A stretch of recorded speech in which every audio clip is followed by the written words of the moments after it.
How to disable Windows automatic update or turn off Windows update? First step, click settings, click Windows update, click pause update, click pick a date. Depends on you, you can pick a date.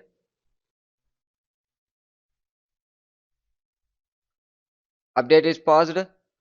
Once you need to resume means you need to click resume update, close it and move on with next step. Search for run and type the following text services.msc. Click OK.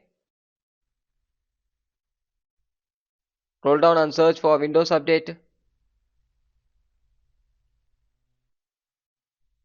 Click it, right click, click Properties. The startup type you can set it as disable and the service status you can set it as stop. After setting, click OK and close it.